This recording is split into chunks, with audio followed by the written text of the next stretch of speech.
Right now, somewhere in the world, someone is paying $5,000 for a handbag. Not because it is the most functional bag ever made, not because it is the most durable, not because it solves any problem, simply because of two letters stamped on the front, LV. Louis Vuitton is today worth over $50 billion.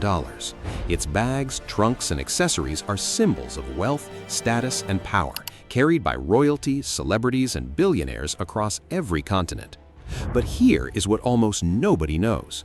The boy who started it all could not read.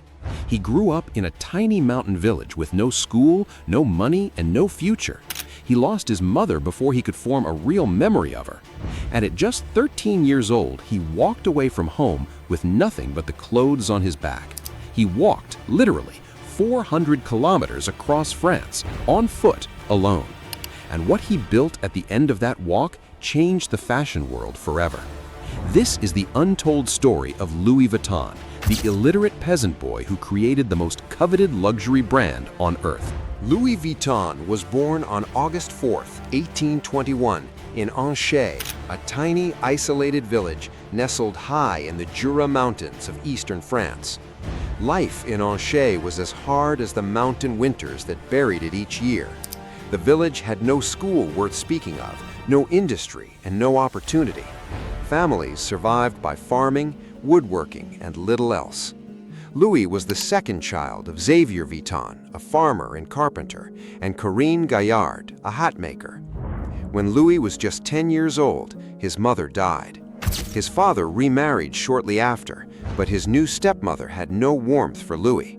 The house that had once felt like home became a place he could not escape fast enough. By the time Louis was 13, he had made up his mind. He was leaving. With no money, no connections, and an education so limited he could barely write his own name, Louis Vuitton set off from Untold on foot in 1835, heading for Paris, the greatest city in the world. The journey was nearly 400 kilometers. It took him 2 years. Along the way, he stopped at farms, workshops, and villages, trading his labor for food and shelter. He swept floors, moved cargo, loaded carts, and did whatever work he could find. He arrived in Paris in 1837 at the age of 16, exhausted, penniless, and completely unknown. But he had made it. Paris in the 1830s was a city obsessed with wealth, fashion, and travel. The French aristocracy and newly rich merchant class were constantly moving between country estates, seaside retreats, and the grand hotels of Europe. And wherever they traveled, they brought luggage. Enormous, elaborate, expensive luggage. Louis found work almost immediately as an apprentice to a master boxmaker and packer named Monsieur Maréchal. The job sounds unremarkable. It was anything but. Maréchal was one of the most sought-after packers in all of Paris. His clients were the wealthiest families in France. His job, and now Louis's job, was to travel to the homes of the elite, carefully wrap their most precious belongings, and pack them into trunks designed to survive long and brutal journeys. Louis was extraordinary at it. He had a natural obsession with precision. Every fold was perfect. Every item fit exactly where it should. No space wasted, no corner unprotected.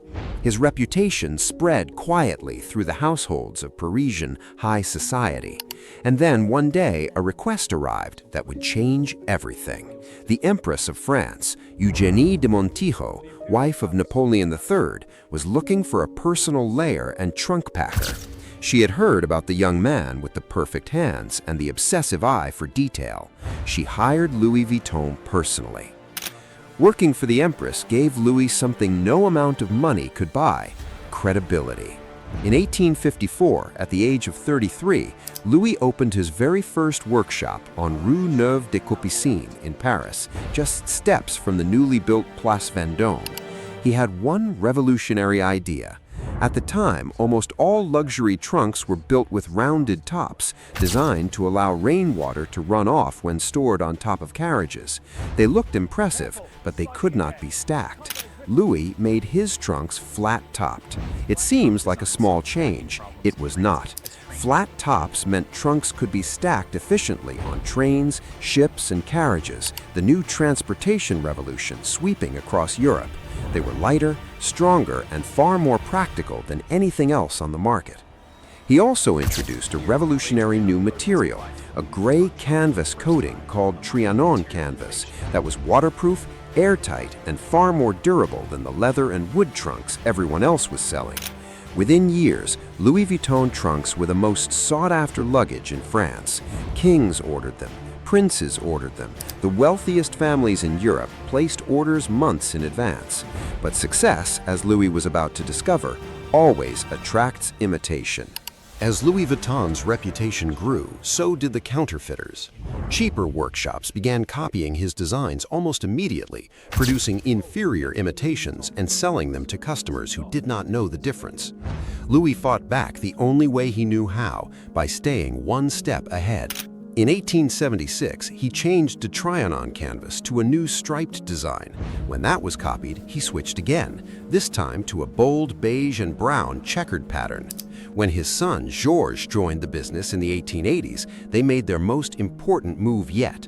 In 1896, Georges Vuitton introduced the now iconic LV monogram canvas, a repeating pattern of the interlocked L and V initials combined with flowers and geometric shapes, and registered it as a trademark. It was one of the earliest examples of logo branding in the history of fashion. And it worked perfectly, not just as an anti-counterfeiting tool, but as a status symbol. Owning a Louis Vuitton trunk with that monogram meant something. It told the world exactly who you were or who you wanted to be. Louis Vuitton did not live to see the monogram. He passed away in 1892 at the age of 70. But the empire he built from nothing, from a mountain village, an illiterate childhood, and a 400-kilometer walk, was only just getting started. Under Georges Vuitton, and then later under the LVMH conglomerate founded by Bernard Arnault in 1987, Louis Vuitton transformed from a luggage maker into the crown jewel of global luxury. The brand expanded from trunks to handbags, shoes, clothing, watches, jewelry, and perfume. It collaborated with the world's greatest artists, including Salvador Dali, Marc Jacobs, and Takashi Murakami, turning its products into walking pieces of art. Today, Louis Vuitton is the flagship brand of LVMH, the largest luxury conglomerate on Earth, valued at over $50 billion and generating more annual revenue than most countries' entire fashion industries combined. Its waiting lists stretch months, its limited editions sell out in minutes, its stores in Paris, Tokyo, New York, and Dubai are temples of aspiration visited by millions every year. And every single product still carries those two letters, LV, the initials of a boy who could barely write his own name. Louis Vuitton never became famous in his own lifetime. He never gave interviews, he never sought celebrity. He simply worked, obsessively, precisely, relentlessly, until what he made was so good that the world had no choice but to notice. He once said, "I did not choose luxury, luxury chose me, because I refused to accept anything less than perfect." The illiterate mountain boy who walked 400 kilometers with nothing became the foundation of the most recognizable luxury brand in human history. Not because he was born into wealth, not because he had connections or education or opportunity, but because he had standards that nobody around him could match. That is the untold story of Louis Vuitton. Subscribe to Untold Billionaires, because the greatest empires were never built by the people you expected. Until next time.